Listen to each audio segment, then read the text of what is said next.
ఒళ్ళు మరిచిపోయింది. ఈ ఒళ్ళు మరిచిపోయి ప్రవర్తిస్తున్నాం అనేది తిట్టుగా తెలుగులో వాడతారు, కానీ నిజానికి ఒళ్ళు మరిచిపోతేనే మోక్షం వస్తుంది.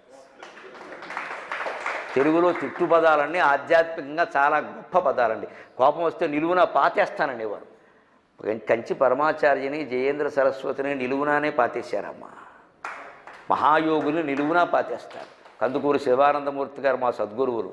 మహాయోగులు బ్రహ్మజ్ఞానులను నిలువునానే పాతేస్తారు. నిలువునా పాతేయడం ఆశీర్వచనం అమ్మ, తిట్టు కాదు. కర్మ కాలిపోయింది. కర్మ కాలిపోవడం కంటే అదృష్టం ఉందా? కర్మ దగ్ధం కావాలి కదా. చెడు జరిగితే కర్మ కాలిందంటారు ఏమిటంటే, శుభం జరిగితే అనాలి. కర్మ కాలిందంటే అర్థం ఏమిటి? జ్ఞానాగ్నిదగ్ధ కర్మాణము. జ్ఞానం అనే అగ్నిలో కర్మలన్నీ దహనమైపోయిన వాడే పండితుడయ్యాన భగవద్గీత చెబుతుంటే, చెడు జరిగితే కర్మ కాలిందంటాం మనం. చెడు జరిగితే మంచి జరిగిందని చెప్పాలి.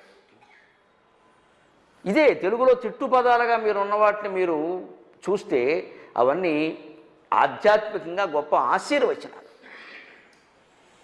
మనం దాన్ని తెలుసుకోక అలా మాట్లాడుతూ ఉంటాం అంతే. అంటే మన భాష తిట్టు పదాలు కూడా ఆశీర్వచనాలు ఉంటే అసలు పదాలన్నీ ఎలా ఉంటాయో మీరు ఆలోచించండి. అది వదిలేస్తున్నాం మనం. ఇవాళ తిట్టుకున్నా చాలు, కనీసం మీరు తిట్టుకోవడం తెలుగులో తిట్టుకోండమ్మా.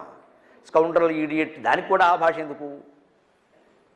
తెలుగులో ఇంత మంచి తిట్లు ఉన్నాయి. నిలువునా పాతేస్తామంటే ఇది ఏంటంటే ఒళ్ళు తెలియక ప్రవర్తిస్తున్నాం. ఒళ్ళు తెలియకుండానే ఉండాలి నిజంగా. మతిపోయిందా? మతిపోవలసిందే.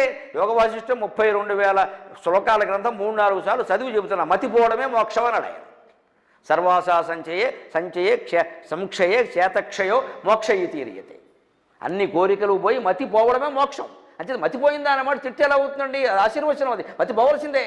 మనసు పోతే కానీ ఏం తెలియదు. మనసు ఉండబట్టే మనం తెలుసుకోలేకపోతున్నాం. మనసు పోవలసిందే. లేని మనస్సే ఉందనుకుంటున్నాం మనం, అది పోవలసిందే. అంటే మతిపోయిందా అనేది తిట్టుమాట కాదు, ఆశీర్వచనం. నిజంగా మతిపోతే ఎంత బాగుండు.